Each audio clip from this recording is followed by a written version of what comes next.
see social. This call is Yes. now being recorded. Now, when you see social, what does it mean? Okay, social one. Any other?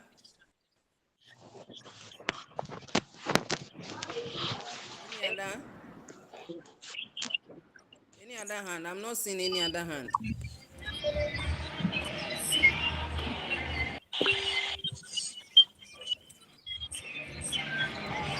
My hands are raised, man. Okay, gray. Okay, philosophical. Philosophical. Very good. Solomon. Foundation. Foundations. And the last one. Solomon, add the last one. Education, man. Education. So we can group the words into two. How can you group them into two? Anybody to try? All the four words, Social. let's group them into two. Yes, So the Gray. first word will be Yeah, Gray. Okay, so social education and philosophical education. Come again. Social education and then philosophical education. We have left one word. We are grouping the whole thing into two. So we have left one word out. Augustine. Is social and This call philosophical. is now taking notes. No, that thing is social philosophy. No, let the social be one. Let philosophical be one, and then the rest add it to both. So how Okay, will it so be the like? first so the first one will be social foundation of education, And then and the philosophical philosophical foundation of foundation of education. education. exactly. So you are going to look at. So the book is in twofold: social foundations of education and philosophical foundations of education. So the book is in. So some of the things that you are going to look at, we'll look at social foundations. Some of the things that you look at will also border on philosophical foundations. So I want us to get this right as we start. So social foundations and philosophical foundations. Now, when you talk of social foundations, what do you think are some of the things that come together to socially to impact on education? That we, as teachers or as teacher trainees, we must know.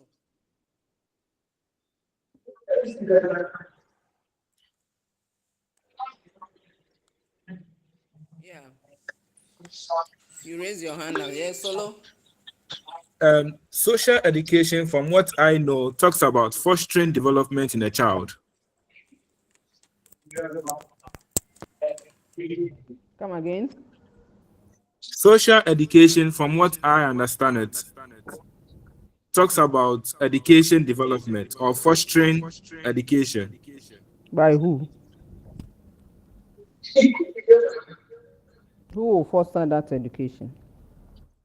We the trainees. So you, who are you? I want you to I'm a mention trainee. specific people. I want you to mention specific people that forms that social aspect, whose impact can be on education. So the community as a whole. Exactly. And who are the members of the community? The members of the community can be the parents, teachers, those in high authority, man. Okay. So you see that, and do they have any impact on education? Yes, they have. They have. Can you give an example of any of them and how they impact It on can be. education? It can either be formal education or informal education. No, don't go too far away. I'm asking, you have Okay. mentioned parents, community. What is their role as far as education is concerned? So, okay, I'm coming, man. Anybody to support him? Augustine. Okay, so Mark, with the parents, I think the parents are supposed to give their children or raise them from the cultural background. That's the parents' side. Okay. So parents are important as far as education is concerned. True or false? Yes, So yes, they it's form true. the they form the philosophical foundations. So there's no Yes. way a child can perform well in school if that child doesn't have the support of parents. It doesn't have the support of the family. It doesn't have the support of the community. So all these people play a role, even though they are not in the school. The activities are very important. You need to understand them to be able to actually understand what goes into education. That is what we are saying. They serve as part of the foundation of education. Then philosophical, what do you think it is? What do you think we are going to look at as far as philosophy is concerned?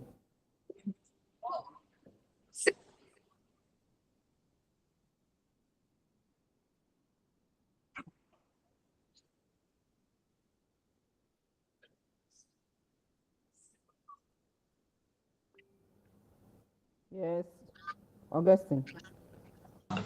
So I think with the philosophy, it talks about the social, I mean the environment, the children and the teachers we find ourselves in. Talking about social, you yourself, you mentioned social. Yes, When you talk about please. environment, you are looking at the community. So you are just taking us back to the first one. Okay. When you say philosopher, somebody is a philosopher like Socrates, like Aristotle. What did they come to do?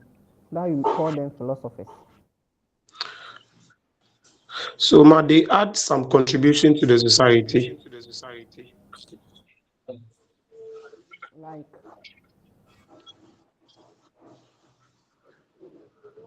be specific.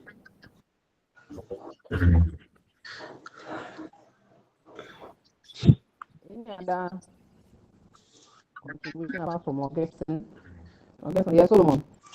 Hello? You didn't raise your hand.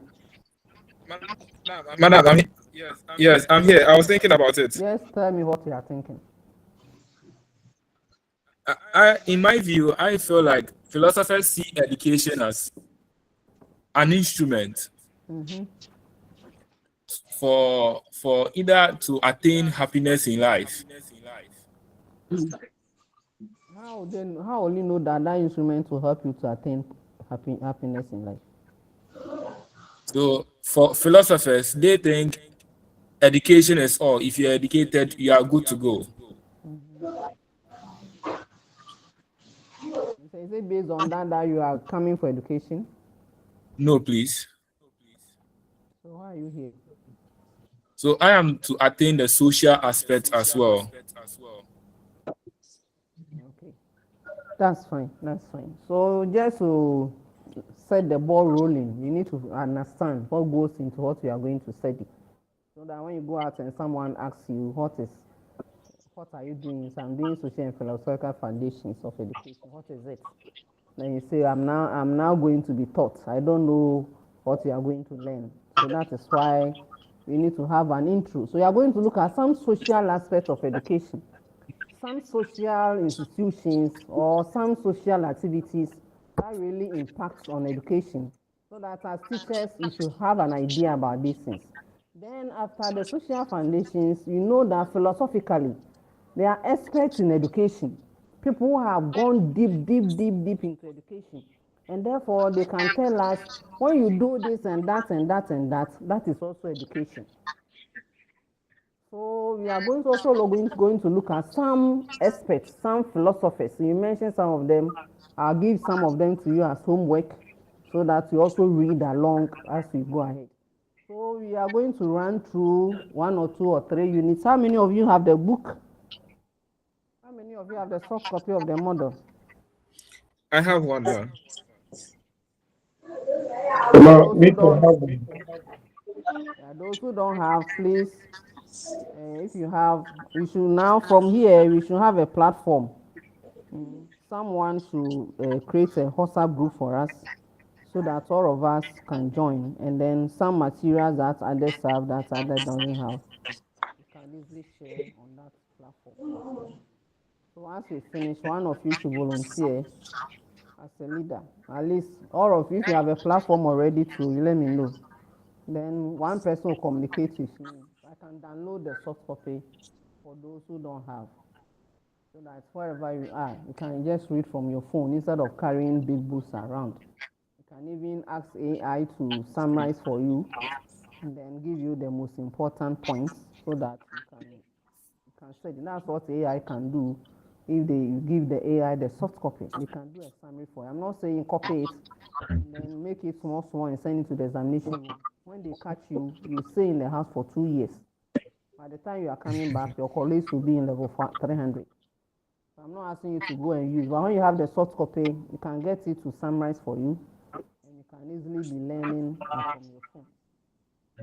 So that is what we are going to do. So for session 1, we are going to look at the meaning of education. The meaning of education.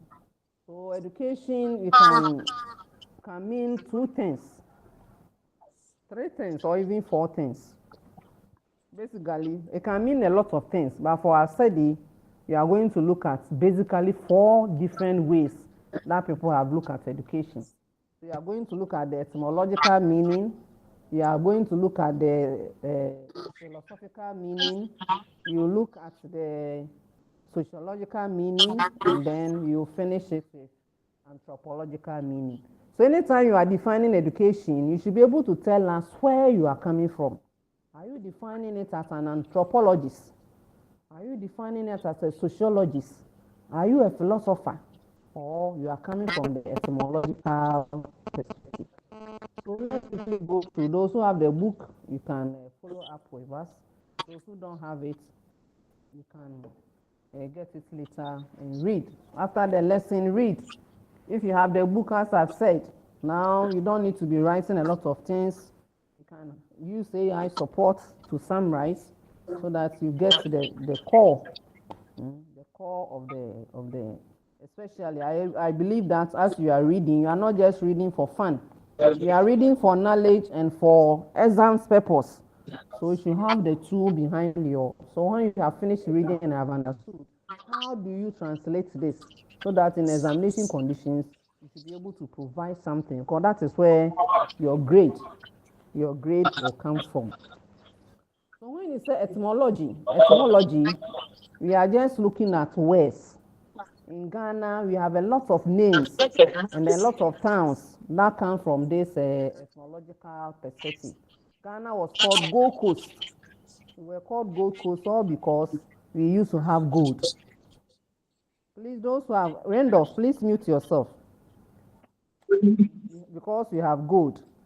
Then we have Cape Coast. Cape Coast because there was a cape somewhere. We call salt pond because there was a salt, and so they still have salt, ponds of salt. So people call them salt pond.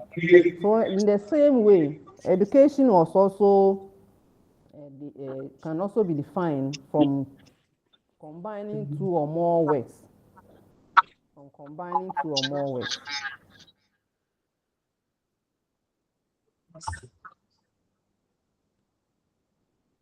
So education is from Latin words. It's from Latin words. Like Elmina, you understand Elmina is from Portuguese words. Elmina, like a place where there was a mine of gold. Elmina. So Elmina is it's not an English word. Local people call it Edena. But the Portuguese people, because they came to find gold, that is why some time ago, some years back, people saw gold at Elmina. It has a history. So just like the examples I've given, you also have education coming from 2 words, 2 Latin words. And these are educare, which also can be called educere, and then educantum. So educantum means that we need to foster to grow, foster growth. Means that the thing is already there, but you are just helping the thing to grow. You can also train. You can also break it up into 2 to mean the E and then the edu or educo, educere. The E means from within, like e-learning, e-commerce. So that E at the beginning is something from within. So it means that before the child comes to you, the child has something within. As you started, I'm not the one teaching you how to pronounce social. I'm not the one teaching you how to pronounce philosophy, foundation. You know them already. When I said combine them, you're able to combine them nicely. It means you have something in you already. So what I'm going to do as a teacher or as a facilitator is to help let this thing come out. So I'll be asking a lot of questions. I'll be giving a lot of reading assignments, and I expect that you take important notice of all that we are going to do. So that at the end of the day, you'll be able to grow. You'll be able to lean out. You'll be able to come out.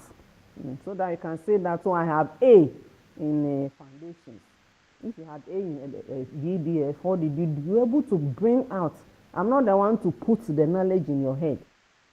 But you understand, and then you add your understanding to what I'm saying, and you come out. So combining these two words, we say that education means to come from within. So if somebody is a footballer, it's not the sports teacher who will hold his leg and say that kick the ball this way. The child can know how to kick already. The child know how to run already.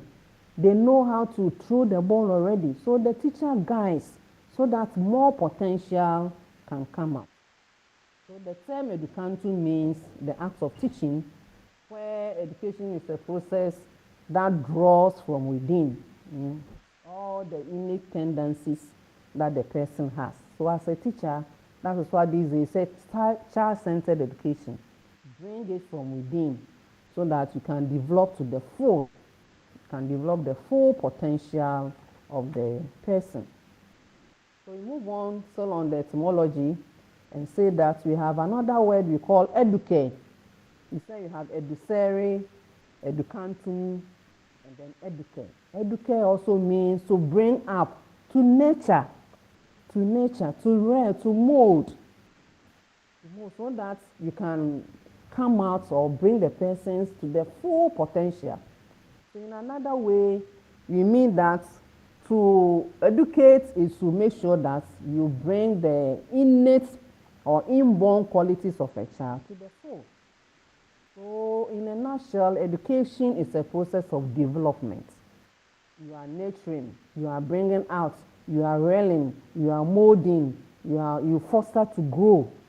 All these is to ensure that you develop the child, so that the child can experience all these processes and experience, so prepare that child for a meaningful life today and then in the near future, in wherever they find themselves. So you remember that in sometimes if you don't behave well, people will look at you and say, are you not the one who have been going to school? Is that what school is teaching you? You see, so this is the etymological aspect of that people give to education. You are an educated person, and look at the way you are behaving. So if I have a fight with Solomon, and Solomon begin to throw his shoe away, you remove his shorts and throw away his shirt, and people will be looking at him. So where did you go to school? What sort of education did you get? Why are you behaving like this? So in a nutshell, when you are looking at the etymological meaning of education, you are saying that the process and experiences of preparing every individual, you yourself, you as an individual, the students you are going to teach as individuals, so that they can live meaningful today. If you want to really, you don't just pull your PP or you just don't remove your pants and begin to do it anyway because you feel like doing it. Sometimes we squeeze ourselves and squeeze ourselves and squeeze ourselves. Some of us, we have even read on ourselves, even as adults, because we are trying to control to get a corner somewhere. So before you get to the corner, half of the wee is dropping. All because of education. So wherever you go in the world, you will fit in there. So it means education has been achieved.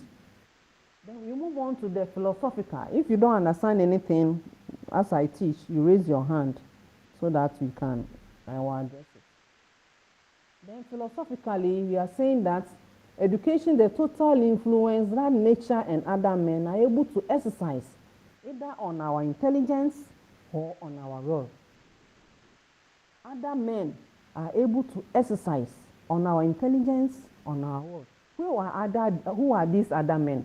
People who are more higher and more educated than experts. So they are able to tell us something and we believe. And sometimes you go by that one. Oh, according to so and so, this is what it should be done. So you always be quoting them. So these are philosophers. And what are they saying about education? They are saying that education is all that we do for ourselves. All that we do for ourselves. So it goes back to the etymology that we have some innate qualities. We have something in us already. So all that we do for ourselves, and then all that others do for us, so that in the end we get closer to our best, the best that we can. When Ronaldo and Messi and other people are playing soccer, everybody is running to go and watch them. They are doing something for themselves. Their coaches are also doing something for themselves, and they are getting close. So when you say best footballers in the world, you don't mean their names. Their names are mentioned. So that is the philosophy's aspect of education. So, as someone said, education is also to make someone an instrument of happiness. So Messi is happy. They achieve. Look at how they celebrate when they score their goals. Look at how you are also happy when the goals are scored. Look at how you are happy when your parents know that you are the first, the second, the third, the fourth, even the 10th in class. You are making progress in life. Everybody becomes happy because you are getting educated and you are showing it. So the conception of education is on perfection of man's nature. Philosophically, is perfection of your nature. What are you doing to yourself? And what are you learning from others so that you can get close to the best of your ability. So when you are at your best of your ability, then you are getting close to perfection. And this perfection can be in several areas: your mental perfection, physical perfection, or psychic perfection. And therefore, how do you attain this perfection? You must do what is right. As I told you, you can't just wee anywhere. You can't wee anywhere. You said that if you don't take and do it everywhere, you may be taken to the mental hospital because you are nicely dressed and then people don't expect you to be weeing around like that. You are sick. You want to tell your mother your boy is sick. Even if you say I'm not sick, they won't agree. They will tie your hand, tie your legs, and carry you in a car to the hospital to check whether everything is right. So if you are near perfection, it means that you must do what the community seems to be right. So philosophically, Whitehead, one of the popular people in education, says that education is when you utilize and you consume knowledge. Utilization and consumption of knowledge. Whatever you are learning from school, whatever you are learning from yourself, you use it so that people know that, oh, this guy is changing in behavior. He is getting some education somewhere. So utilization and consumption of behavior.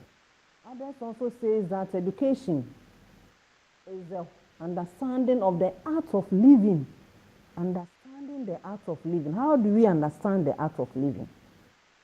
How do you understand that? So I was telling someone that if you understand the art of living, you know that things are not permanent and you can use something to do another thing. There are some people, they are not able to think about alternatives. So if you give me 10 Ghana cedis, Augustine will say that your mother will give you 10 Ghana cedis, and then he will throw the money away. It's not sufficient. All because all that Augustine knows is that food is jollof, food is fufu, food is banku. He's not able to think around the box and know that it's the body that needs food. It's not what goes through your tongue. It's the tongue that is giving us all the excuses. When the food gets into your stomach, it doesn't know it is konkonte. It doesn't know it is gari. It doesn't know it is cocoa. So if my mother gives me 10 cedis, I will just go and buy cocoa 5 cedis or cocoa 6 cedis. I buy kose 4 cedis. And you'll be full. You'll be full as the person who has eaten fufu. But if you are not intelligent enough, you don't understand the art of living, you sit and cry. I don't have money. I don't have anything today. And then you are sad. Remember we said happiness, feeling happy is an instrument for making you happy and also making your fellow people happy.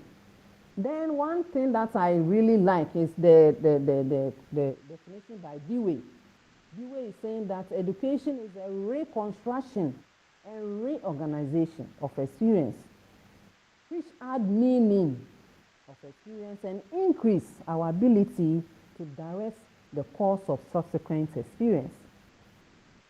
Dewey, reconstruction, reorganization, which add meaning to experience and also direct subsequent experience.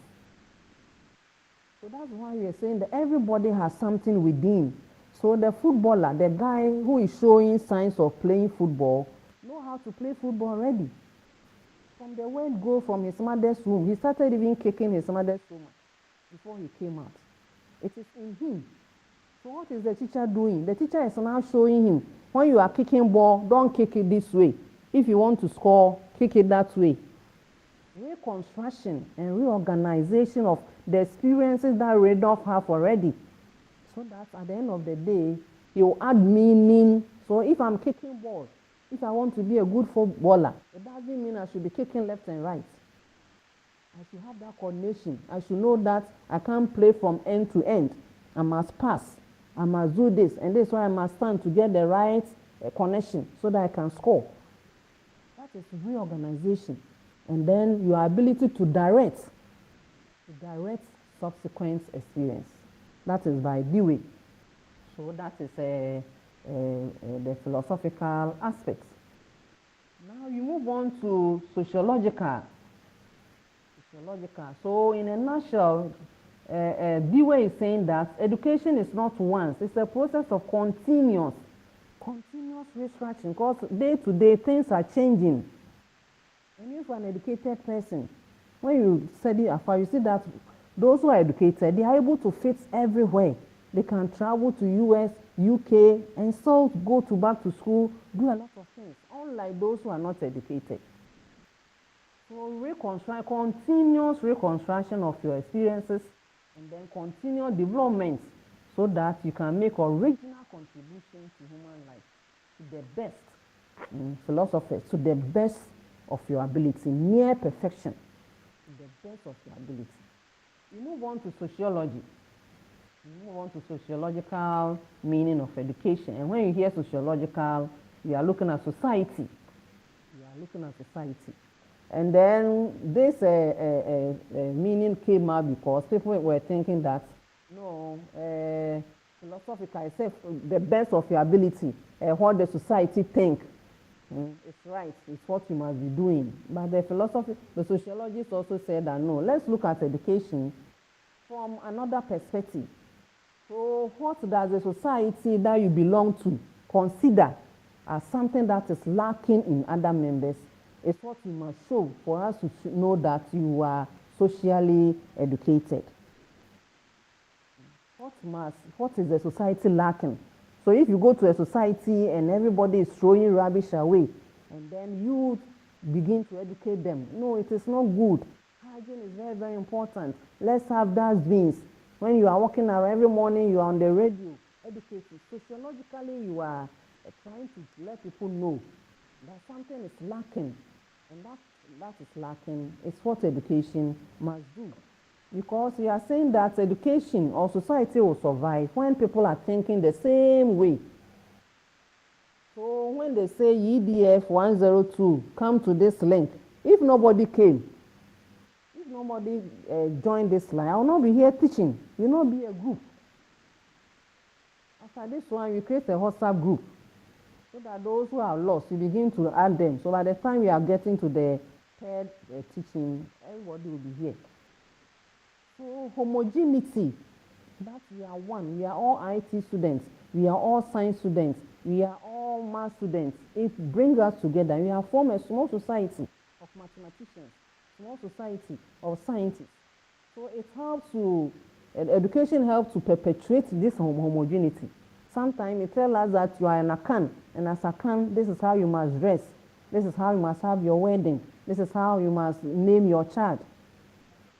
So that right from the word go, we have some commonality, some essentials that collective life demands. I always give example of a funeral. If your grandmother dies, and then you are returning from UK, Boga, and you come back in your white T-shirt, in your neat jeans, and then your neat sneakers, the best sneakers forever. Your mother will not allow you enter the funeral grounds without dressing. So, mother, is a very expensive clothes in your UK intonation. They will not allow you. Because that is not what the society wants. Someone will look at your mother. Did you see Gray coming in that dress? Your mother will even sew the black dress for you before you even land at the airport. Your black dress is ready for you to wear. You cannot wear those things that you wear when you are out there. So sociology is also equal. You can also say it's a synonymous to socialization. And socialization is transforming you to be a social member, talking to people, doing what the people want, doing what it's not. You set boundaries. So even if you come with white jeans, neat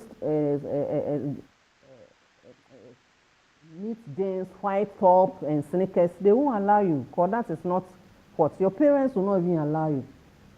And because of our culture, you need to have some boundaries. So education is defined as a process of learning all that we need to know so that you'll be accepted and considered as competent and responsible members of the society. Competent and responsible members of the society. So if you are defining education in a sociological manner and you don't define it and then mention society in it, it means you have not defined education well. Sociologically, education can be defined as all that we need to know so that you become accepted and considered as competent and responsible. So that if your uncle is dead, if they can give the everything from your uncle to you, because people have seen that society, you respect, you know culture, you know how to dress, you know how to talk, you know where to say what. So now you are competent enough and you'll be given something to look at. Now you move on to the last perspective, which is anthropology. What is anthropology? Anthropology simply means cultural transmission. Cultural transmission, which is very important in the Ghanaian setting. Our teaching and learning, we learn a lot of what do we eat, what do we Bright, please, Sandy, mute yourself, please. What do we eat? Whatever we do is part of our culture. So people can also define education from culture. So education is synonymous to enculturalization. Culture is very, very important. So enculturalization means that we are trying to transmit. We are transmitting the culture, the way of life. You are initiated into the way of life. So when you want to marry, you must tell your parents. Your parents will go to see the lady's parents. A whole lot of process. Before you can't just take somebody's daughter and then hide him in your room. Sometimes if that girl is young, they will even come and then arrest you. You'll be arrested for keeping someone in your room. So we have rules and regulations that guides our activity as members of the society. And when you are doing that, you are following the anthropological way of defining education. So education is a process of transmitting your culture, people's culture, from one generation to the other. It's a gradual acceptance by a person or group of people, the standard and practices of a person's culture or another person's culture. So, in a nutshell, you say that when you go to Rome, you do what the Romans do. So when you go outside and everybody is eating rice, you can't be crying around and say that I miss fufu, and so therefore I can't eat anything. I can't eat salad. An educated person that doesn't do that.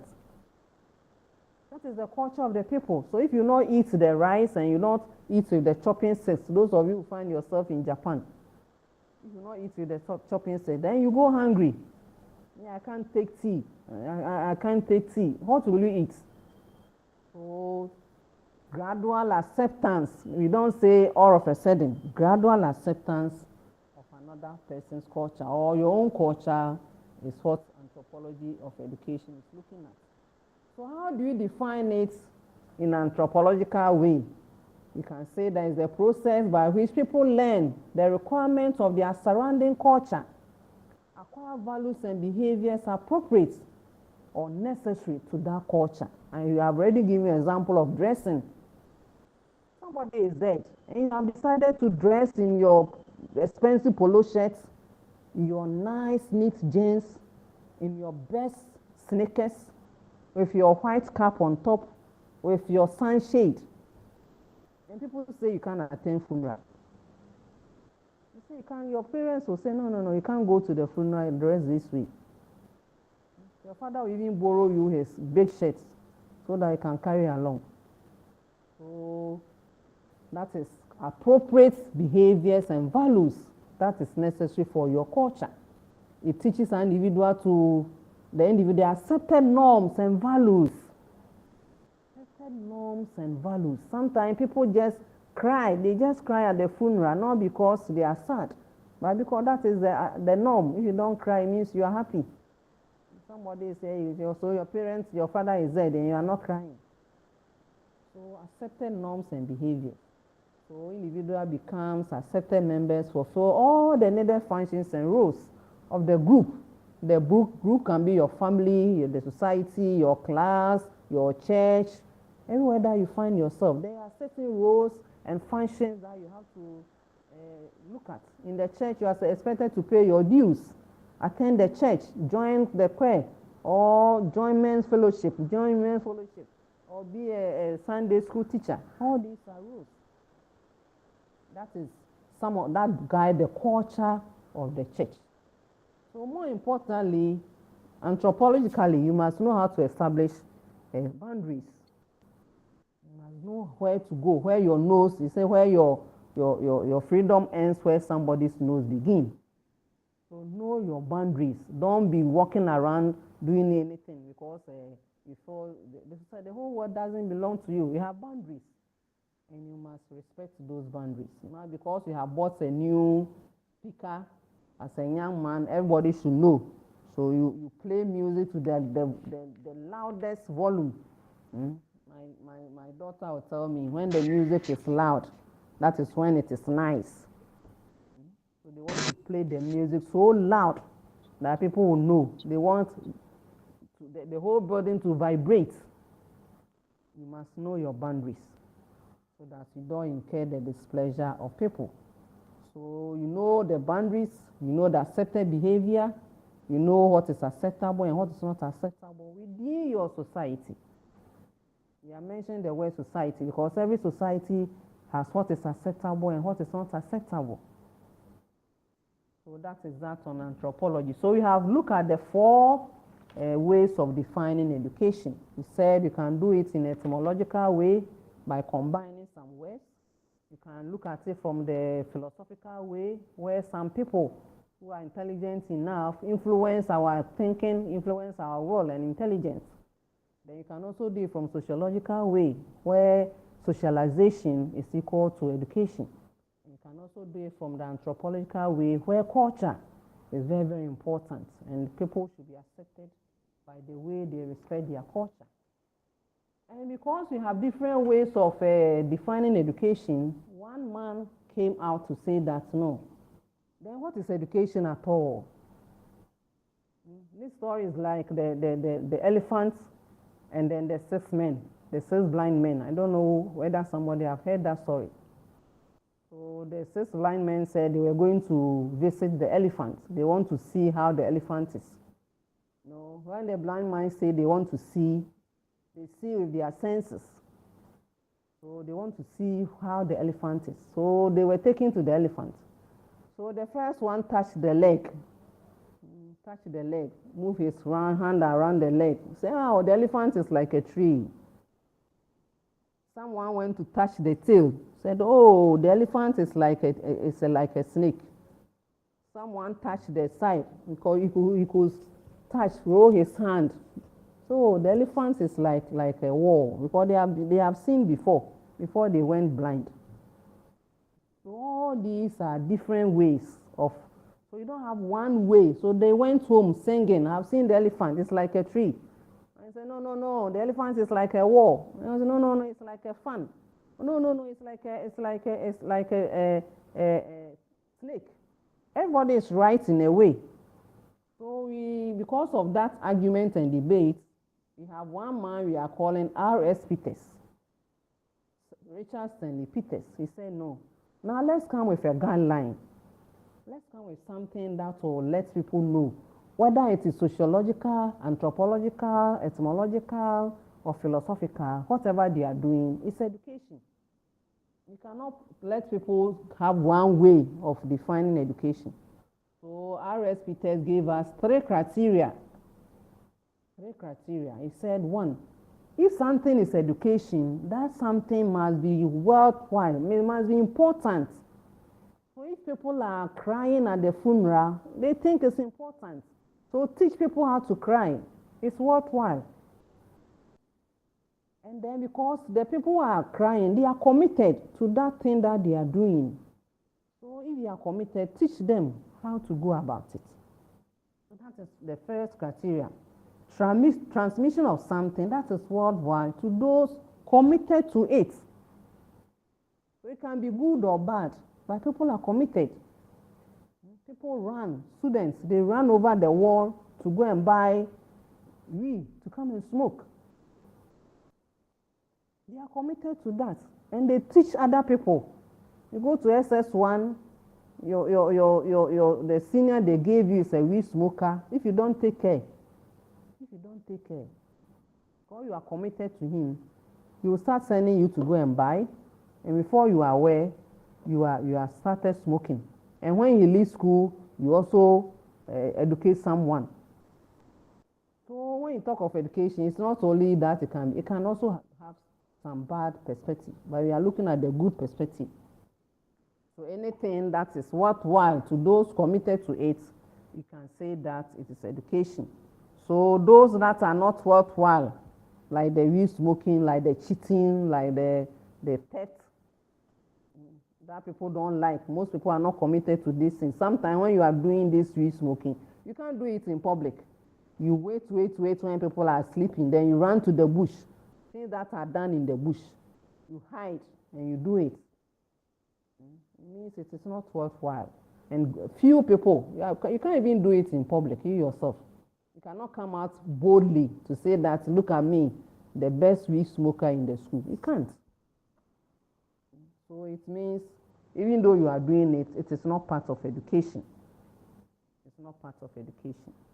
Then the second one is that whatever education that somebody is doing, that you can call education, that thing must involve knowledge and understanding. If something is education, it should involve knowledge and understanding. And then it should also involve some cognitive aspects. Some critical thinking should also come in. Some critical thinking. So if something is education, knowledge should be there. At the end of the day, somebody is gaining something. At the end of the day, you can understand that what the people is doing is okay. You can also, it's not for anybody that can do that thing. Some form of thinking, critical thinking and cognitive perspective goes into it. So that thing we can call education. That's the second criteria. The third criteria is that no one should force us. If it's education, there should be no force. It shouldn't be forced. That people are being forced to believe certain things, like occultism. That's why, anything that is not too educating, it is done in corners. You don't propaganda. People are forcing you. You are like your senior is doing that and forcing you. That is not education. You may even learn it all right. But you yourself, as I said, you cannot go out and claim that you have learned something. You hide it. Sometimes you hide, so you're able to come out of it before you can boldly tell people because you have stopped. So education should not be something we force on us. There should be no force. The learner should learn of his free own will. doing what? It should be done through training, instruction, through conditioning, and not through indoctrination and propaganda. All these are not part of education. The education activity should be laden with those tasks which the individual is educated or induced to measure some standard of performance, which is easily transferable to new situation. Easily transferable. So whatever you are learning, you can transfer it. But though that are not education, you cannot easily transfer. Sometimes you do that undercover. So anything that you are doing, even though you are learning, you can't come out boldly to say I'm learning. Then those things are not education. Anytime you are learning, someone is forcing you, forcing so much force, indoctrination. If you don't do this, I'm telling you, you are going to die. Like the pastors, some of the pastors do in church.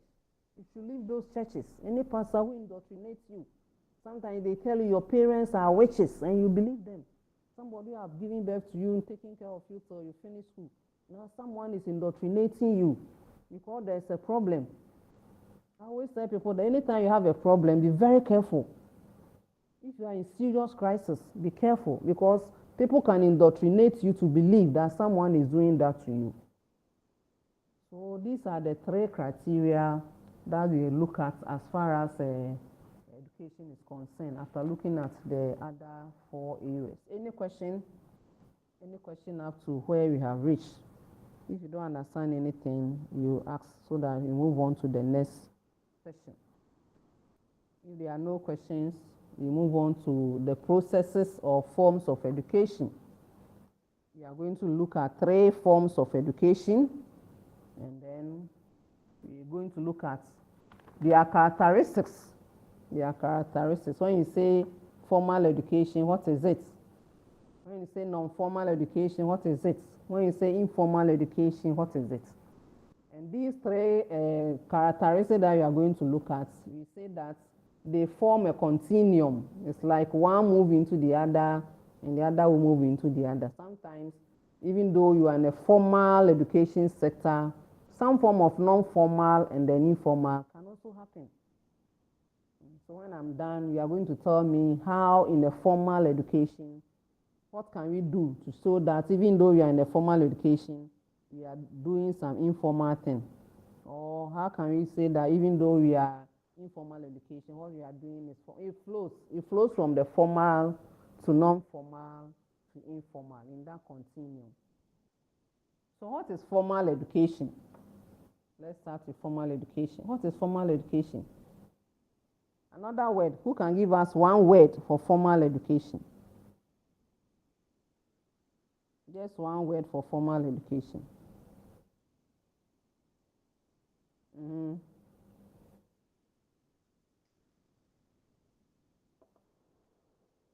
When you say you have formal education, what is it? Yeah, Augustine. Madam, I think authority. Formal education, authority rather.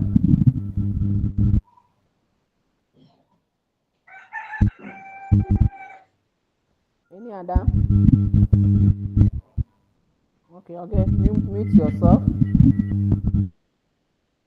So when you talk of formal education, you mention authority, fine, you mention authority somewhere, but that is not all that is formal education. Formal education is, another word is school education.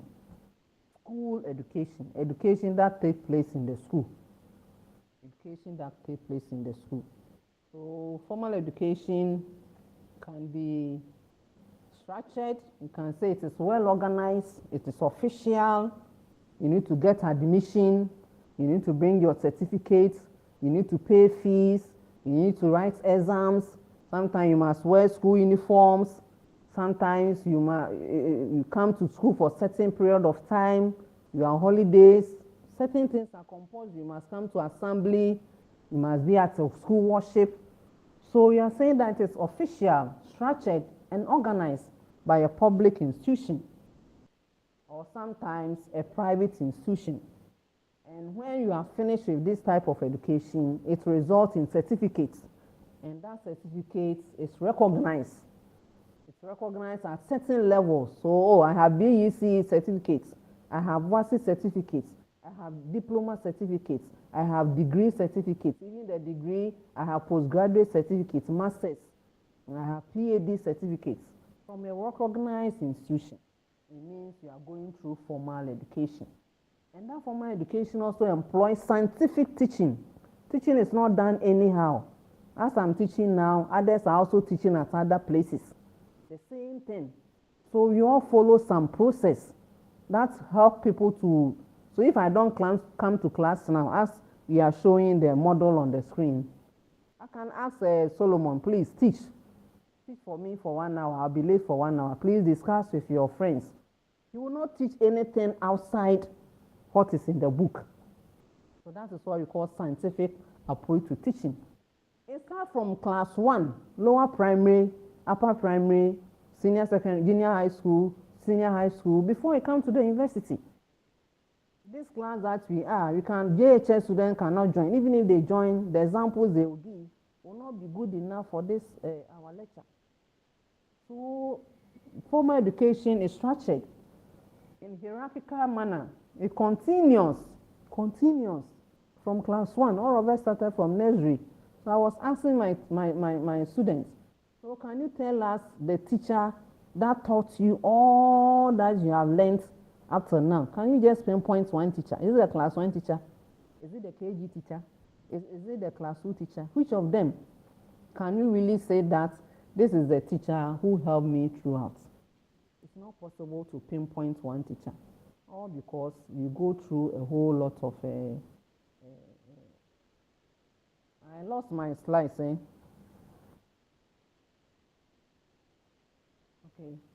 So someone is showing the model. That is good. So it is recognized. It's recognized as a institution, and then it has established goals. Some institutions, they are science institutions. Even as you are here, some are doing science, some are doing IT, some are doing mathematics, others are doing arts, others are doing business. So the school has goals within. You have the main goal of training teachers and other professionals, and then within the teacher training department, we have broken down into other goals again. So others are science teachers, others are math teachers, depending on what the society needs. Now they are clearly defined goals, patterns, and rules of operations. So you go to tech, they have their own courses that they are doing. You go to Legon, they have their own courses. You come to UCC, we have one course, we have our anthem, we have the way we go about our things in the university that make us unique. So all these are characteristics of formal education. And other things can also be used to describe the formal education. Every formal education should have 3 subsystems. You should see 3 things. 3 things must be done to make it a formal education. The first one is organization, the second one is human, and the third one is curriculum. Organization, human, and curriculum. And under each of these 3 big ones, we have 2 small ones. It means everyone has 2 children. Organization has 2 children, human has 2 children, and then curriculum has 2. So under organization, what are the 2 components? We have mission and then sponsor. Mission and sponsor. So every school has a mission, and that mission is a roadmap to help it achieve the goals. So in order to train teachers for the Ghanaian schools, UCC have a 4-year program, and this program can be run either on regular basis, sandwich basis, or even on distance basis. So when you finish school and you're picking your certificate, you don't write distance on it. It's University of Cape Coast. And you have to defend that you're actually trained by University of Cape Coast. Nobody can say anything unless you yourself, you go and disgrace yourself and they ask you, what program did you do? But as far as possible, you are doing UCC program. So that is our mission. Our mission is to make sure that our objectives are evolved and pursued in a clear-cut Let us roadmap so that you can achieve our goals. That is why we are saying that you want to educate people now. Technology is evolving. It's evolving. You are living in physical classrooms. Let students join online so that they can have the same education that we are supposed to have. So if you are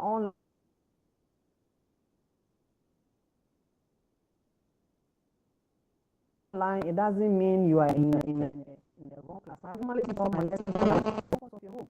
The money that you use to travel from here to your study center, you use to buy data. And while you are buying the data, make sure you buy a SIM card that is very, very efficient. Because some areas you don't have Vodafone working so well. Meanwhile, you are using Vodafone. Check MTN and see. So when you stand for class, you slot in your MTN SIM card, and then you have good network. If it's Telcel, you slot it. If it's Tigo, Express Tigo, you slot in, so that you can have the best of class. Then, so we are saying that organization, we have mission and we have sponsor. Who do you think will be the sponsor for University of Cape Coast? Who do you think is the sponsor for University of Cape Coast?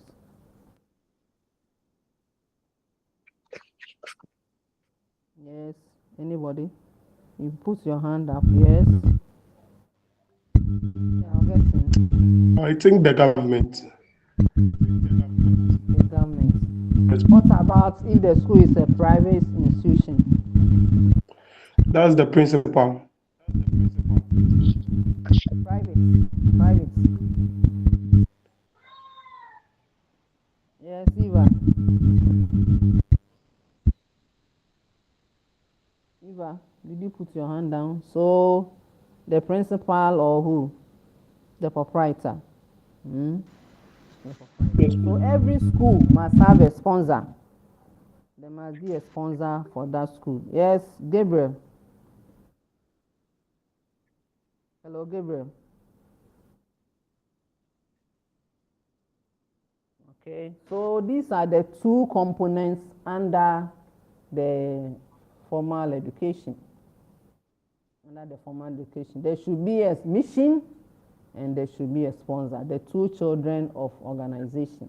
Then the second person you are going to look at is human. And who do you think are these human as far as the school setting is concerned? In the school setting, who are the humans?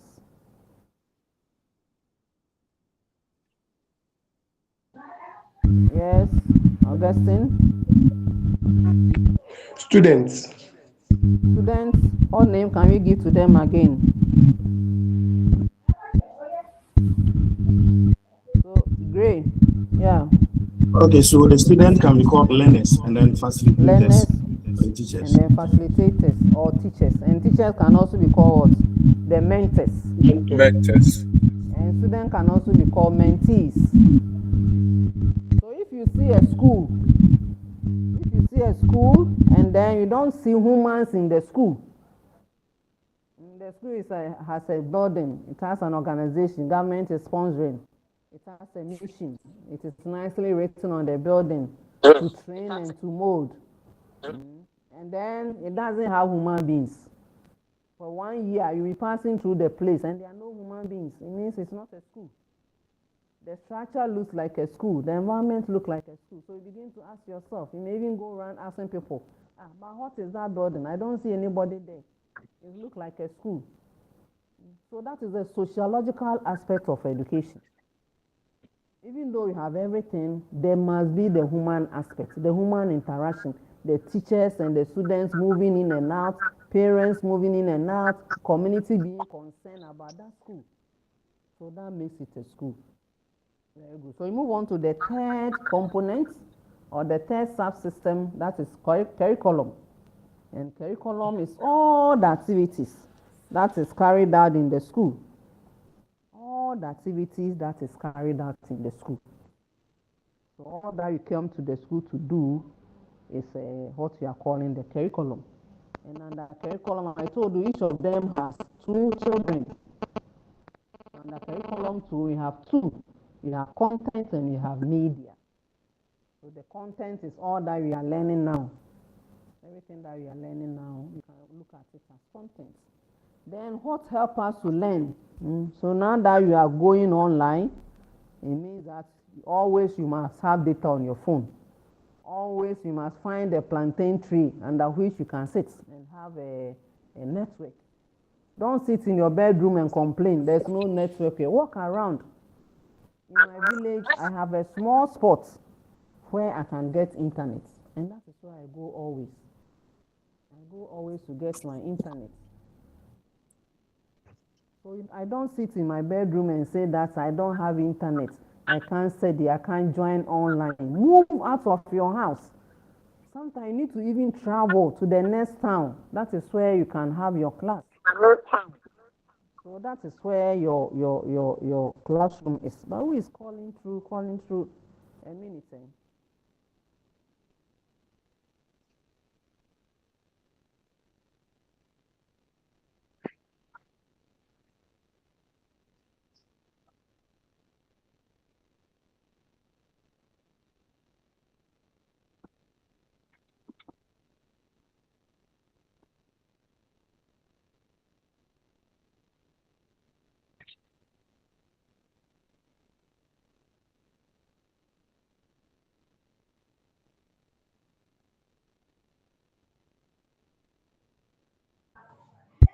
Anton, please mute yourself.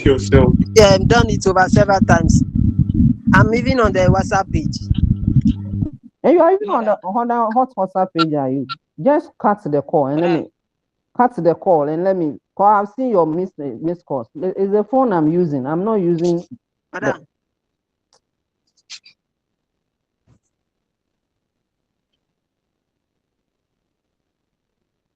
Seeing your message.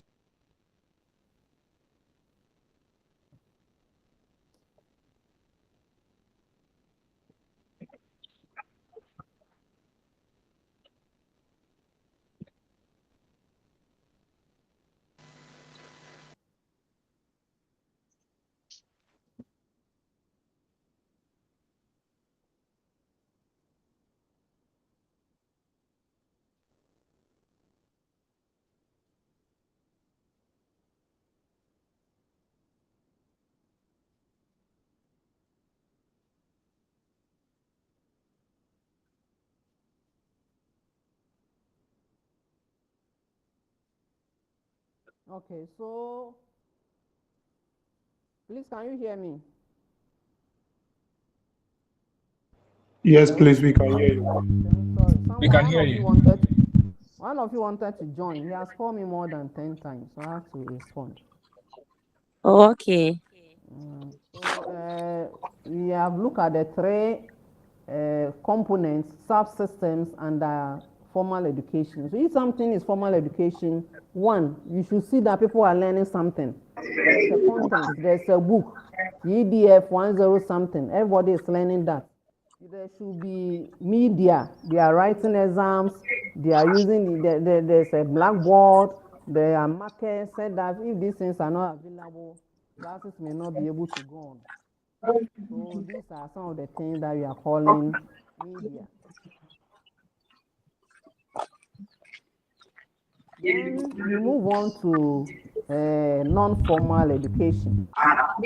Move on to non-formal education. So what is non-formal education? Non-formal education is also an organized learning. It is intentional and organized. Very intentional and organized. It's not done anyhow. The fact that it's non-formal doesn't mean it can be done anyhow. It's intentional and it is carried out in a structure. It is carried out just like the formal education system that is consciously done to meet the specific needs of people. One thing that I shouldn't forget is that non-formal education is structured to meet specific needs of people. Specific needs. So if there are no needs, normally non-formal education cannot be done. So non-formal education have different people that come together to access that type of education. Let's say, for example, those who who writes WASI, one of the things people feel in Ghana is mathematics. This year, how people failed mathematics. And lots of people didn't do well in mathematics. Somebody had everything, but they failed mathematics. So now they go and register for a special school. They don't go back to their secondary school again. Because once you write WASI, the school is over for you in that school. So you need to figure out where you can learn to pass the mathematics. So now this is someone who is organizing mathematics class. So your parents will go and register you and then get you someone to teach you. So you go to that class just to write the mathematics, nothing more. So when you finish the mathematics, you leave. As soon as you finish the mathematics, that is all. You leave because you have passed. So it's a type of non-formal education. The fact that you are doing only mathematics doesn't mean they will teach you anything. Even if they start teaching you anything, you yourself, you stop. But that is not why you are there. So it is structured. It can be done anywhere. Sometimes it's one-on-one in the teacher's bedroom. The teacher can create a blackboard in his bedroom. That is what a lot of rich parents are doing, one-on-one. If the student is studying science, one-on-one. So you go and find the students alone with the teacher at the lab. It's a form of non-formal education. So all the holiday classes that you go when you are on holidays, it's a form of non-formal education because they don't give you certificates when you are done. And they will not prevent you, whether you are like my age, I can join and say I want to write English WASI. Nobody will ask me of my age. All that they need is that you go through some form of education based on your needs. Based on your needs.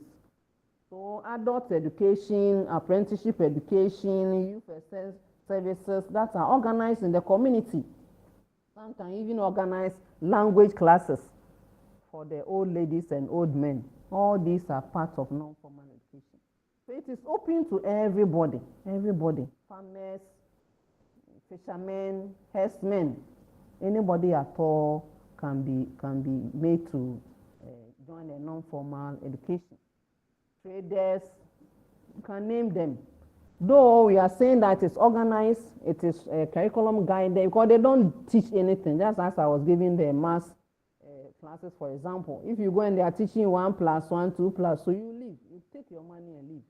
But that is not what you want. So there's a curriculum that is guiding that type of activity. There's someone there who is teaching you, but it doesn't involve the structure of the formal classroom.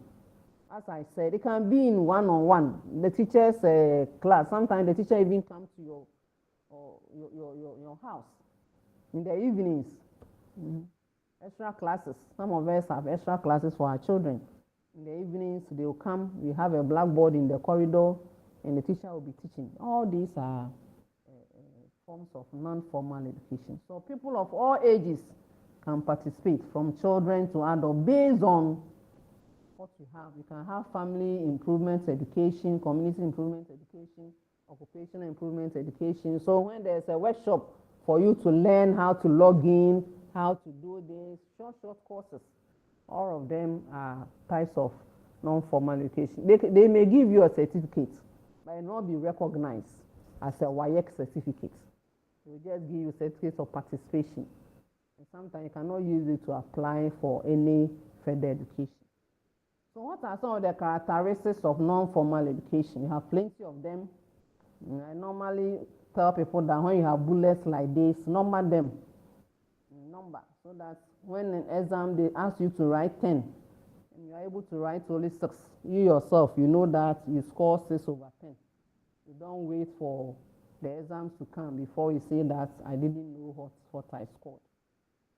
So it is need-centered. As you already mentioned, it's based on needs. It is not likely to be looked at as a form of education. Why are you saying it's not a form of education? Well, because nobody asks you to go there. You need something. You need something. When you finish the math classes and they give you mock and you pass, you cannot take that result and bring it to university to say that I went to this class extra classes in mathematics. The teacher gave me 80 over 100, so that is A. So now put it in my statement of results. You need to go back and write WAEC exams. So even though you did well in that class, you cannot use that result for anything. That's why you're saying that it cannot be considered as education. It occurs outside the school. It can take place at any place, bedroom, under trees, in the church, with your friend, on phone, anywhere it can take place. It is not expensive. It's not expensive. And then the selection of instructors are based on experience and expertise. So the best mathematics teacher in town will be employed just to teach mathematics so that people can pass and they take their money. So it is an open-ended process of education where a lot and lots of discussion, sharing, employing, analyzing, judging. Because these are adults that have common needs. They have common needs, so they're able to go into deeper to discuss what they actually need. So now, if there are no questions, you move on to informal education. Informal education have three names. You can call it incidental, you can call it indigenous, you can call it traditional, and I also call it self-learning education. A lot of self-learning goes on. So it's a learning that goes on throughout your life. Throughout your life. Sometimes the training takes place casually. Something small, like today, people were struggling. I saw Juliet joining one link when you were almost done. I was teaching one class. Some of you came to join. And then later on, she sent me a WhatsApp that our class is 2 to 4. Can you give me the link? I shared. She learned something as we were closing up.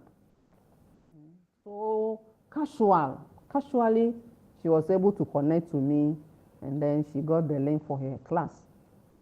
So it goes on. That's why you said incidental, indigenous. The guy that I saw, I don't know whether she has joined now. Calling. But she called and I said she sent me, but I joined class. So now sometimes you need to do things at the right time. You know you have a class at 2. You don't wait till the 2 o'clock before you start looking for link. You should have spoken to me long ago. It's now 2 o'clock. It's 2 o'clock on the dot when I'm joining class. Now that you are calling that, I should stop the teaching, and then you are even fortunate that I picked the call. I don't normally pick the call the way he was calling. When I'm teaching, I hardly stop and chat because we have only 2 hours. So these 2 hours, I don't stop teaching and be answering calls. So when next time that you need me, 30 minutes to the time, then you take your, because you went for break, you went to eat all your banku finish before you start looking for where you should go for your class. So learning goes on anywhere, consciously, unconsciously, intentionally, unintentionally, all kinds of experiences from friends, family, even social media. You know, YouTube, you call it Professor YouTube. Anything that you want to know, if you don't know how to cook, just go there. It will give you step-by-step cooking. Just go, I need step-by-step cooking of live soup. Your Professor YouTube will teach you. So I don't know this, I don't know that. It means you are being lazy. So consciously or unconsciously, you can learn. And where will the learning take place? Anywhere. At home, in the community, in the work, in the bush, at the sea, everywhere. So informal education is not planned, it's not organized, it's not structured, but learning goes on. You are free to learn according to your interests. It's not organized by any institutional body. It's not a classroom base. It takes place anywhere in the society. And who are the teachers? The home, peer group, community, religious groups. And then how do we learn? What shows that you are learning? We learn through observation. We observe. We observe. After observing, we imitate.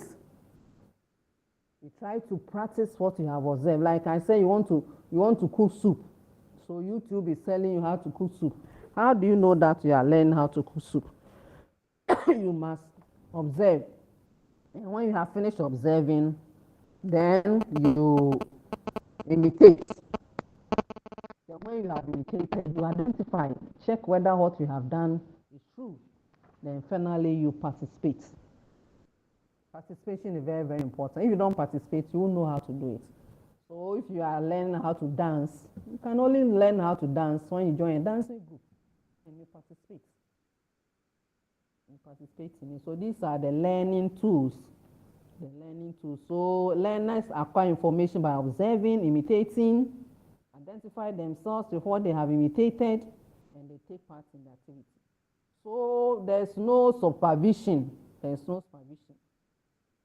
And non-informal education can include a lot of things.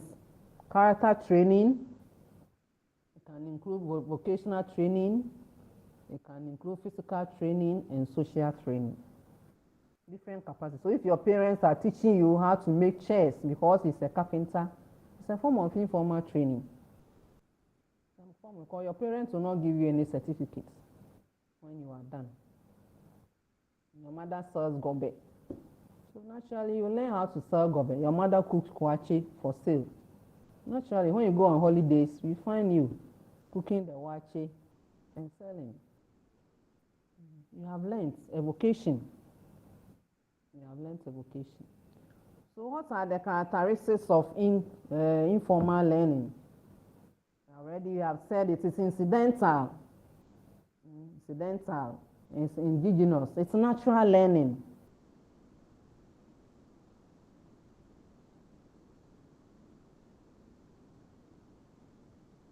And I like the last self-learning. Self-learning. You learn according to your interest. No FaceTime. No fees. No fees. And we get educated by living with others and throughout our life and other experiences. I remember I was traveling and I felt that I can get internet everywhere. So instead of screenshotting where I'm going, somebody have given information. That's when you get to this place, you can see this thing. Walk through it. That is where you can get the ticket to buy. And it was in my mail. I didn't open and screenshot. Now when I got to the place, there was no internet. I was moving run. I couldn't, I was getting the place, but he has given me a door. Enter door 1 or door 2. I got there. I had to move run. I don't know. I don't remember the door for me even to ask that where is door 2. Because I was too new, thinking that I can get internet everywhere. So I moved run, and luckily enough, I saw that my phone was connecting. Then I quickly went into my phone, quickly screenshot the direction again. So I have learned that anytime I'm going somewhere, somebody give me direction, either I'll print it, I'll screenshot and save it in my gallery so that I can easily get it. So from there, when I came home, I have screenshot my digital address. So the last time I went to the bank, the man was, for you have everything. I said yes, because I have learned to keep things on the phone in my gallery. So my digital address, when I go to bank, hey, what is your greeting? I screenshot. Now, where is your passport? I will screenshot. Where is your Ghana card? Driver's license. Everything is soft on my phone. Because I have learned that internet cannot be everywhere. So that you can depend on it and then you get lost. Like I nearly got lost. So that is that on the process. Any question on the process of education? If you have any question to ask, please ask. If you don't have any question, we move on to Unit 1, Section 3, which is nature and scope of education. Nature and scope of education. So we are going to look at what education is it at all. We have looked at defining education. Now you are going to look at its nature. We have looked at the meaning. And we said the meaning, we have several meanings. Said that RSP tests have to come in and give us a criteria. 3 of them. Now if you want education, it should be 1, 2, 3, 4. So what is the nature of education? We say that education something education in the Ghanaian context should be a lifelong process. Lifelong process. So nature of education, which of the three forms of education can we align to nature of education? If education is a lifelong process, which of them, the forms of education that we discussed, which of them is also a lifelong process? Anybody? No, you raise your hand. You show me your hand, please. Yeah, Solomon. Solomon. Please, I think it's informal education. Informal education. I think everybody will agree with you. So informal education falls into nature of education. So when you are studying, that's why you need to understand all these things so that one thing will lead into the other. Eddie, please, can you mute yourself for us? Mute yourself for us. So education is a lifelong process.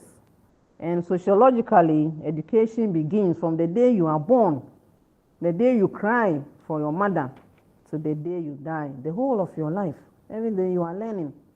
So if you say you have finished school, it means you don't understand education.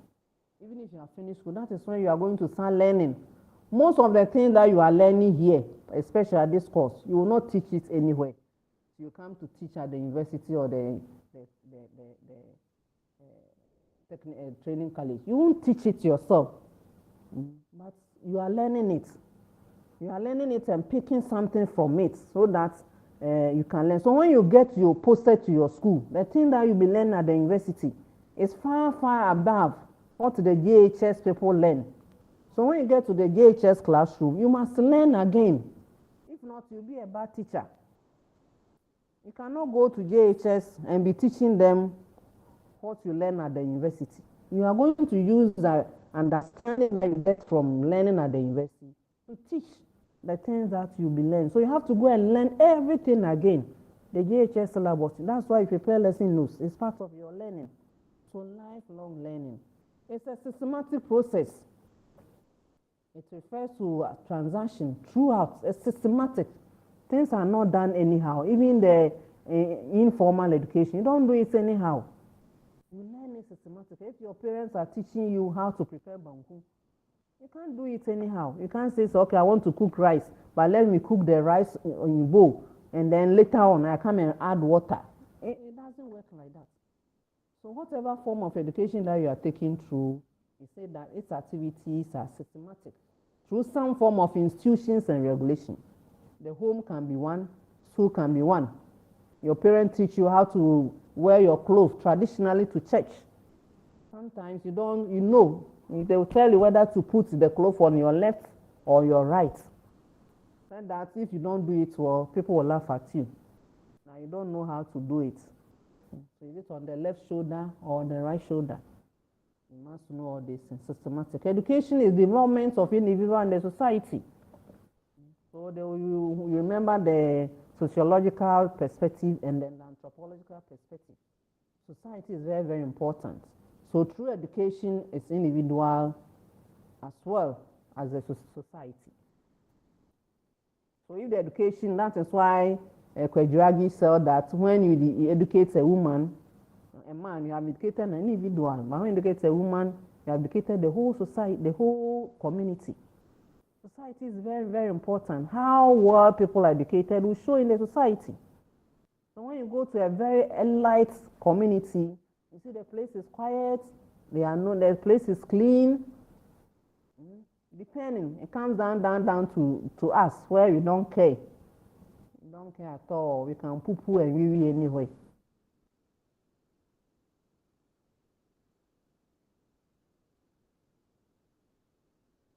So people's level of education is important. So what we're saying is we evaluate capacity, education according to each individual's capacity to serve in the society. Then education is also unfolding process. Unfolding process. Education is unfolding. So developing the individual is important. You must not forget that man is essentially a social being. You're essentially a social being. Sometimes you need to adjust. You need to adjust. You need to make a lot of adjustments. I always tell people that there's nothing like I love you, the ladies or the men go about saying I love you or I love you. Why do you want to marry Eva? Or I love him. Why do you want to marry Solomon? I love you. It's not true. You don't love him. You are ready to adjust, forgive, forget, respect. That is all we do in a relationship. It's not love, love, love, love. So if you say love, love, love, then you won't get anybody to stay with, because people will love you, but they will not do what you want. So that is why the last statement is very important. He has risen to her present status by learning to adjust her individuality to the requirements of the society. So you are here in class learning. You could have done a lot of things, but you are adjusting so that you can rise to some level that you want to be.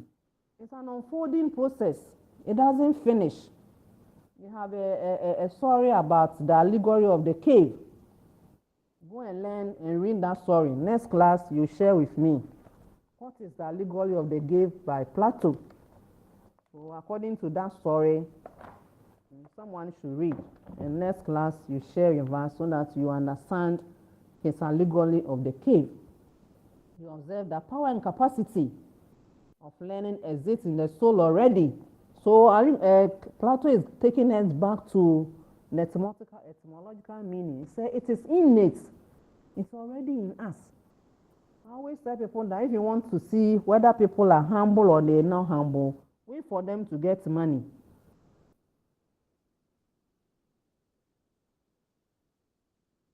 When the people get money, then you know whether they are actually true or they are not true.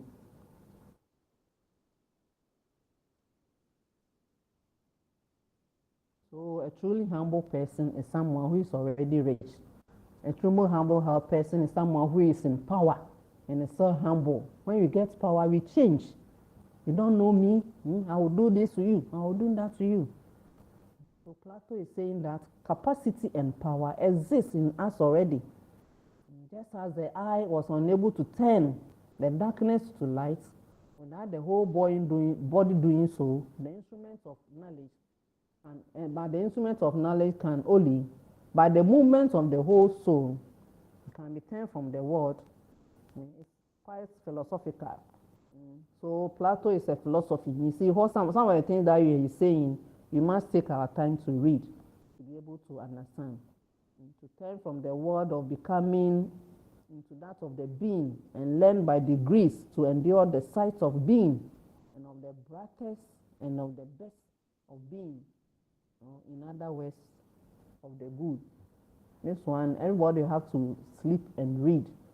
First of all, read his story, allegory of the cave, so that you understand what is there. I'm not going to try to explain. So it's our homework. Let's read his story so that whatever he's saying here, you understand. If you don't read the story, I may give a wrong explanation. So when you have read the story and then you share the story, then you come back and then explain. So unfolding process is our homework that we are going to read. We are going to read the story and we come back and explain what has been written there.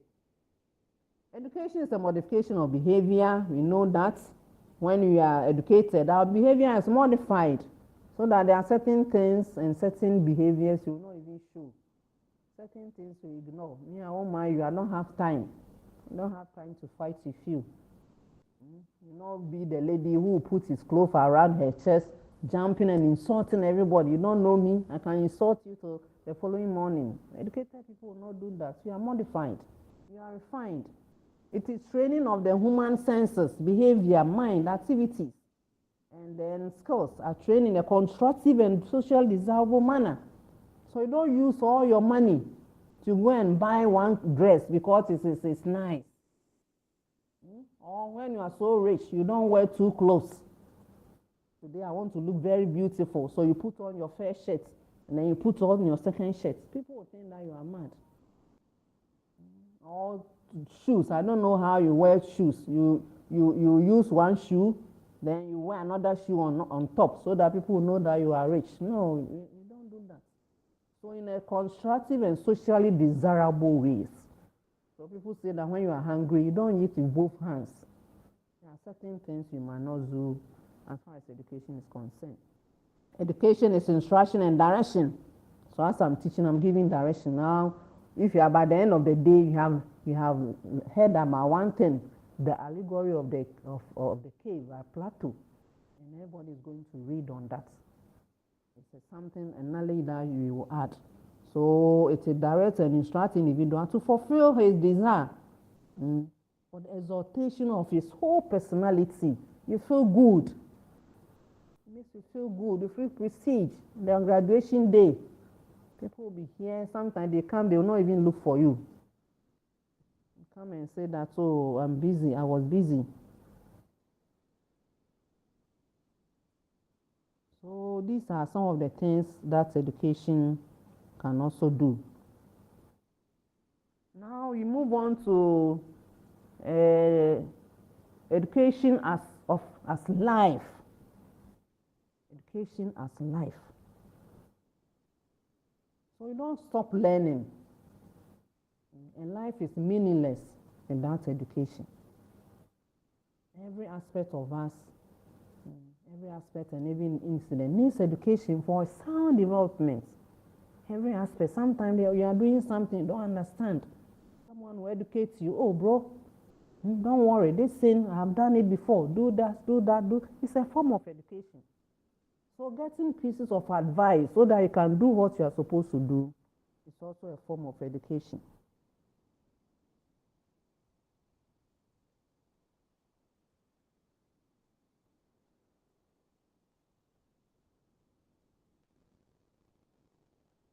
Then education is power and treasure.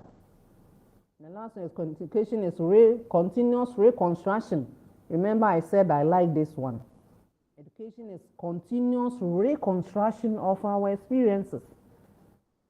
So if someone slap your, it's only the Bible who says that when they slap here, turn here and they slap.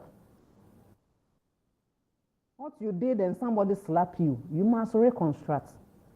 So that you don't get another dirty slap, because that will end your life. It will end you. Whatever you did and you feel, it has given you some experience. Reconstruct it. Use that as an experience to reconstruct and remodel your experiences. Oh, this thing that I did yesterday when I passed here, I was late. So now I'm not going to, I decided to walk. Sometimes you look at money and we want to walk. And by the time you get to the school, you have closed. I always tell people that those days when we were walking, we didn't want to pick taxi. He said it's expensive to pick taxi. I can use that money to do that. So instead of picking taxi for 2 cedis, the person will walk for 1 hour to get home. The taxi will take like 5 minutes and you are in the home. So there are 55 minutes. That's Solomon is walking. If I'm with Solomon and someone says, let's walk. I say, no, let me take a taxi. By the time he gets home, if it's 30 minutes walk, I would have finished bathing and I'll be sleeping. I have saved 25 minutes by paying 2 cedis. So sometimes you need to calculate money in times of money. Don't always look at the money. It's expensive. I won't buy. And you go and buy chalawete. Before you are aware the chalawete is torn, you have to buy another one. Meanwhile, I can buy one good shoe and use it for 1 year. No, it's too expensive. It's too expensive. No. Don't calculate time. You always calculate time in form of money. How much money am I going to gain? Or how much time can I gain if I travel by Uber? Instead of going to sit in the car, if I'm going by Ford and I'm paying 100 Ghana cedis and someone is going and paying 60 Ghana cedis, how much comfort? How much time? The last time I was coming from Accra on the eve of Christmas. In Carnation you have 2 stations for Ford. You have the Francophone and you have the Carnation one. So I said, oh, the Francophone one, when I get to town, I need to pick another taxi to Abra. So let me take the Kaneshi one. That will take me to a place. I can just get Pragia. And when I got there, when I got to the place, there were no cars. I bet you, we queued for 1 hour. The Francophone one, they charge 100 cedis, and this one, they charge 20 cedis. If I've gone to the where they charge 100 cedis, they will give me chair, because they have a big shed with chairs and everything. I thought about the 20 Ghana cedis, and for 20 Ghana cedis, I stood in the sun for 1 hour. I was just there. So I told myself, see how you have punished yourself because of 20 Ghana cedis. So sometimes you need to calculate all these things, because education is treasure and it's power. I will see how the calculation I'm making. 1 good hour standing alone in the sun, sweating. Where that 20 cedis, I would have given a chair, comfortable chair to sit on. Education is total development. Total development, physical, mental, spiritual, as well as social. So it's a self-realization. It tells you that education, a man's development is what is known as complete education. You are educated in all aspects. When you come to church, you know something small. Mentally, you are sane. Physically, you are fit. You don't eat anything because it is food. You go to wedding and you are cramming. Trophy, everything. Free food. Whose body are you destroying? Listen, I was just looking at social media, and all that I see is that, oh, eat this and you grow lean. Eat this. So I was asking myself, why are people not telling us what you must not eat to grow fat? It's like they won't tell you that don't grow fat, but they are telling you when you are fat already, you can lose weight in 10 minutes. You try and see. Everybody is telling us, use this medicine. And sometimes they'll come and write, a Ghanaian student said that can find a method that you can use to reduce weight in 1 week. Why are you not educating us not to put on weight?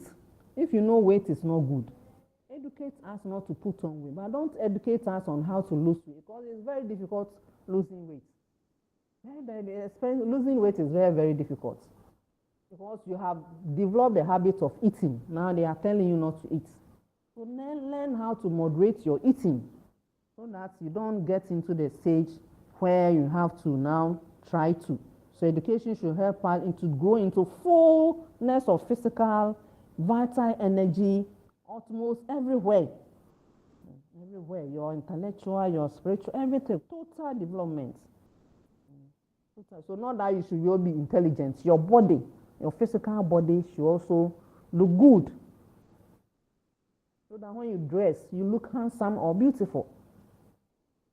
That your stomach is so big, your bottom so big, everything about you big, your face big. So no dress fits on you. When people are running for a car, when you all buy tickets, you take 1.5 seats because you are so fat. So with that physical, cultural, and mental training, education can be one-sided. So get up and walk around, train, jog, check what you are eating. It's part of being educated. Not that you have money so you can eat anything. Plenty food, plenty meat. Then the doctor will now come in and start giving you medicine. Let's check what you are eating. You move on to education in the narrow sense and education in the broader sense. I think we can use some 5 minutes to do that and then end the class. So education can be defined in a narrow way. When you talk of narrow way, we are looking at school instruction, which is a formal education. The formal type of education is what people call the narrow sense of education. So in this process, the elders of the society try to attain some predetermined aim during a specified time by providing pre-structured knowledge to children through some set of teaching. So we give you, like we are doing now, what we are doing now is predetermined aims. Because as you are reading, everything is predetermined. So the purpose here is to help you achieve mental development. mental development. We are just training you so that you can grow mentally. So here, in the narrow sense, the teacher is very, very important.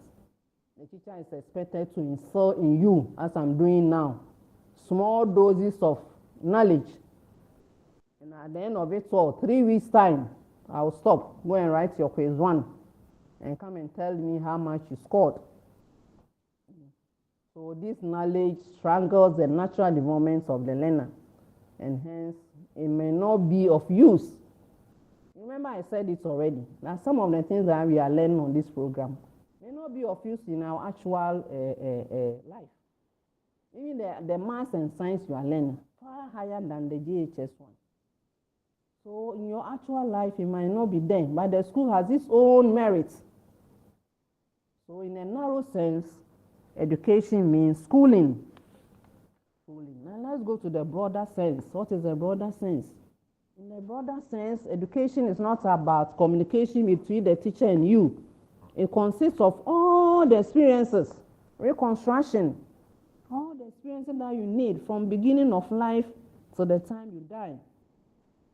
Education is the process by which you fully develop yourself according to your nature. And then uncontrolled life, the informal. So you mean the informal education is very, very important. Really, you learn what you want. It is not confined to time, space.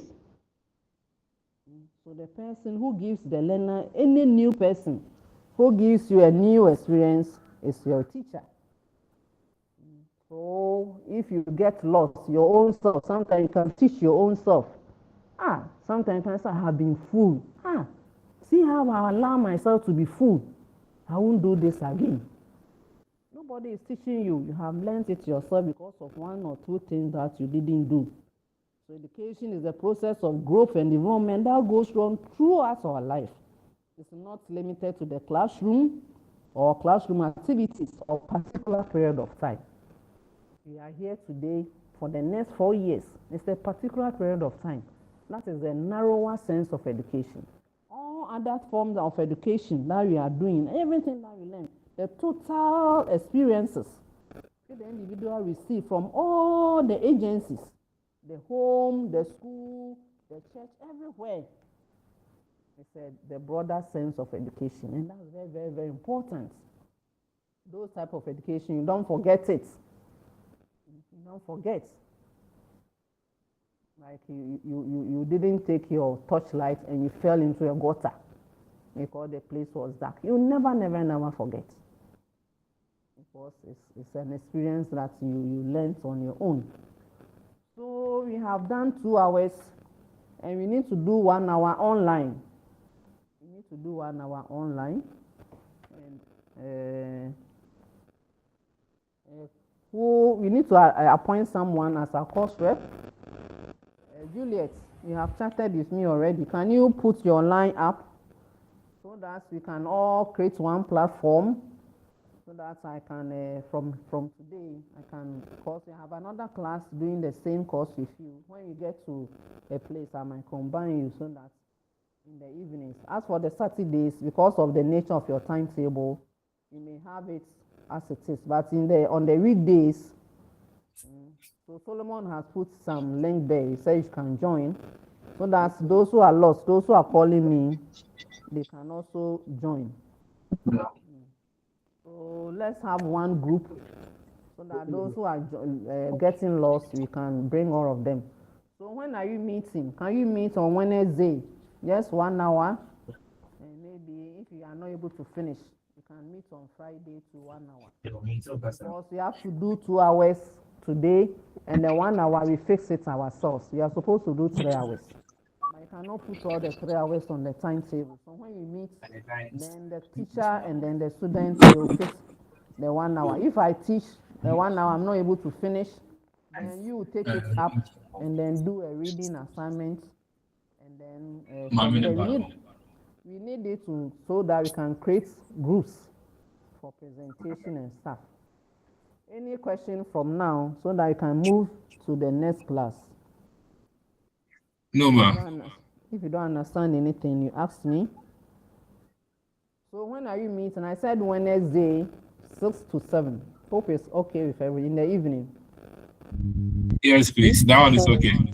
So you use the same link that you have used today The time again. to join. 6 o'clock to 7 o'clock. But before that, let's get onto our WhatsApp page so that you can have easy communication. If somebody is missing and you find the person, you can give the line of Solomon to him so that he asks him to the page. So that by the time you are writing quizzes, everybody will be okay. As for the first day, it's like that. Yeah, a lot of it gets lost. It's normal. Very, very normal. If you don't get lost, I will not even agree. You must get lost. So that you learn not to get lost again. I remember I went to a school somewhere. I got lost. The person who took me there in the afternoon. And when I was coming back, it was night. I couldn't see anything. All I see was light. When he was telling me, do you see this building? You see that building? When you come and everything, there was lights everywhere. I got lost. I don't know how I got to the station. So when my other colleague came, I had to take him to the school several times because I remember how I got lost. So please, let's help each other. Whatever you are doing, don't let it pull you down. Remember that informal education is self-learning. And self-learning doesn't mean it should be nice things all through. Some of them can be very painful, like someone stealing your money. You tell yourself, how did the person was able to steal my money? Then from there, you learn. It's self-learning. And it can go on throughout our life. So on this note, if there are no questions, I want to end here. So now you meet on Wednesday, 4 o'clock to 6 o'clock. 6 o'clock to 7 o'clock. Sorry, 6 to 7. Any other question? Okay, so see you again so that you can join the other class. Okay, Bye-bye. madam. Bye-bye. Thank you very much. Bye. Thank you, madam. Okay, thank you.